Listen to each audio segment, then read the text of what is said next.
Hello and welcome. Ordinarily on this channel I analyse a specific horror scene in detail to try and find out why it works, but I wanted to do something different today and talk about jump scares. Jump scares have become synonymous with cheap horror, and most of the time that's pretty fair, but there are definitely exceptions when they're done creatively or with craft, and I'm going to give my opinions on what separates the good from the bad. I'm Sandy Nicholson and this is Perfect Scares.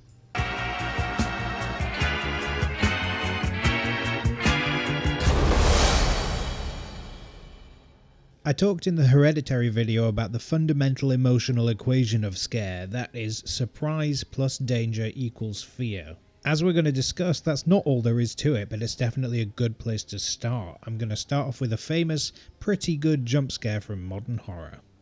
Last night I had a dream about this place. One of the ways Insidious achieves this surprise is by using the grammar of film to lead us to certain conclusions and then subvert them. Which is not to say that I think most people watching are conscious of this as they're eating their popcorn, but I think it filters in anyway. Look at the way this rhythm is established. Something frightening has happened to her, that much we know, but each time we might be about to find out why,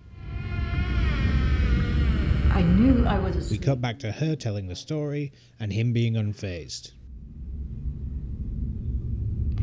I went into Dalton's room.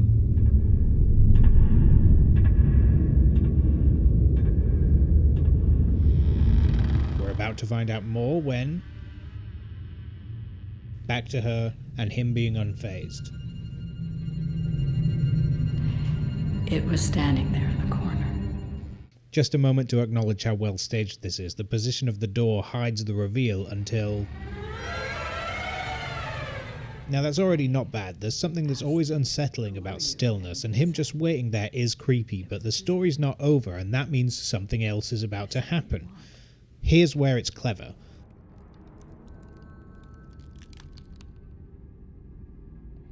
It said Dalton.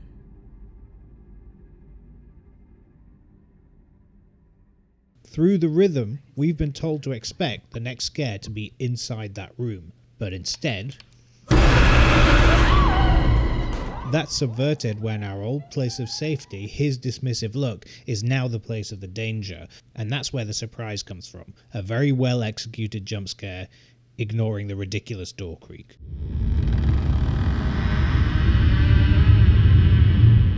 Let's compare that with this scene from The Nun. This is what always comes to mind for me when I think of a lazy jump scare.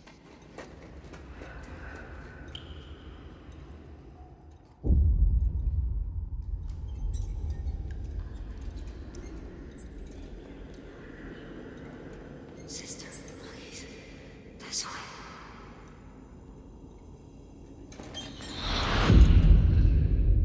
Hello. She's being followed, so I guess that's danger, and the threat comes from another side, so I suppose that's danger plus surprise, but it happens so quickly, there's no tension built up, there's no established rhythm, and the thing that jumps out isn't an aberration in any way, it's just the same thing we already saw. Oh, you thought I was going to poke you in the eye, but instead I poked you in the other eye. It just doesn't work. Here's an interesting one, because when trying to decide what makes something successful or not, it's always good to examine one that almost works.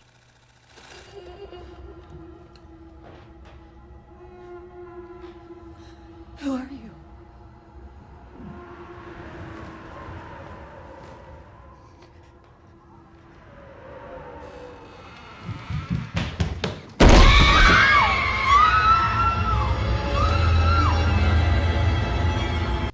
Now, I don't exactly know why that didn't scare me, because in conception I love this scene. The door masking her change into an adult is genuinely jarring and well executed.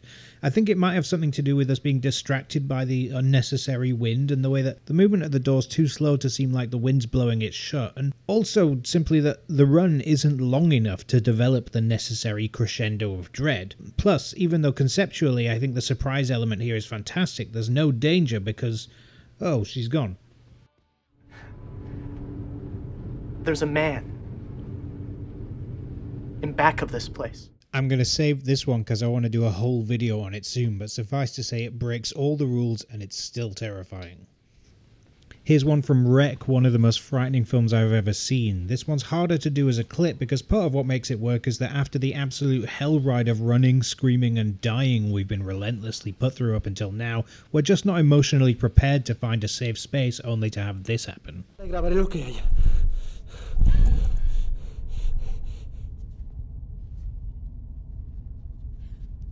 Pablo, por favor, baja la cámara de ahí. Se oyen cosas muy raras, hostia.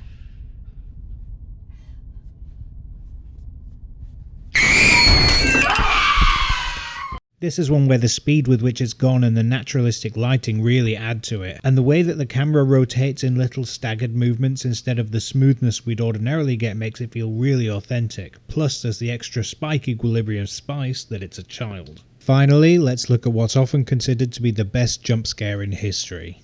This one really does take its time to establish normality. It's just an ordinary workday, and though it can't rely on the found footage aesthetic to make it feel real, the positioning of the camera so far away does make it feel like security camera footage, something we're well used to watching, and that visual grammar makes it feel like we're watching something that's really happening.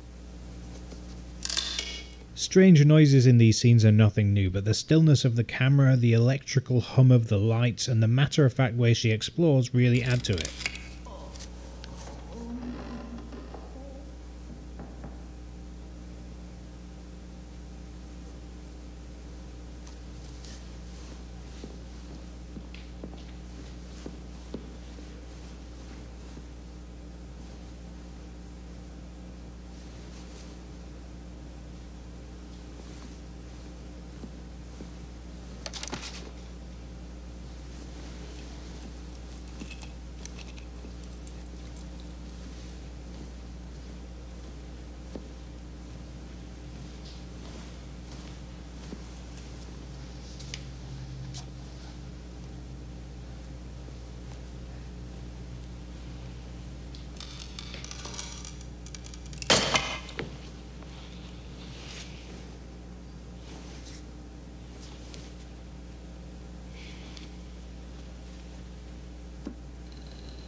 What the hell do you want?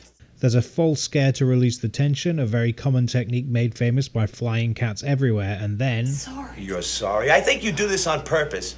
What's your name? I'm going to report you. My name is Amy Katie. Even this little moment is great. We feel sorry for her because we'd have done the same thing, but she's still professional enough to give her name. It's a very quick, human moment.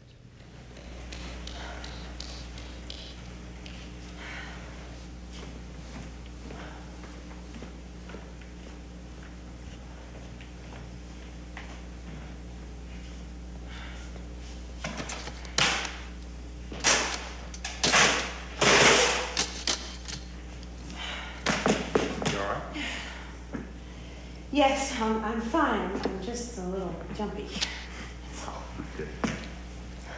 And we're back to the security camera footage. Even the false scare has weight now because she's still shaken up. The anxiety has stayed with her in a way that's familiar to us. I always get the feeling she's thinking of something clever she would have said, but then...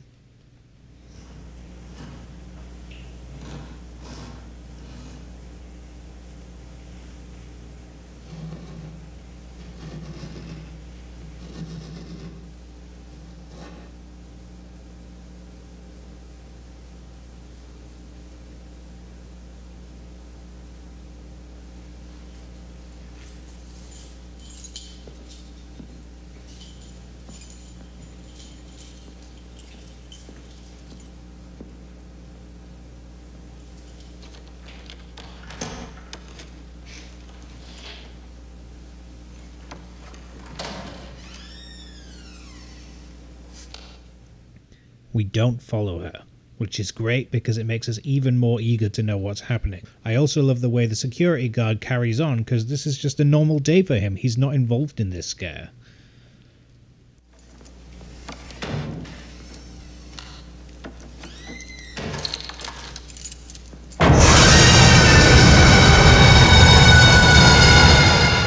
And there it is, out of nowhere, the sudden camera movement, the unexpected visuals, fantastic. And I just want to go back and revisit the moment she forgets to turn the light off. Bill Blatty's an absolute expert at injecting tiny moments of humanity that make what would normally be a meaningless character feel real. And then, even though we don't see anything, the Kuleshov effect of cutting to the decapitated statue tells us everything we need to know. That's it for this episode, but there are so many of these. What did I miss? What are your favourite jump scares? What are the ones you hate? And best of all, what are some great scares hidden inside bad films? There isn't enough time in the day for how long I could talk about this stuff, and I would absolutely love to hear from you. Thanks for watching, and I'll see you next time.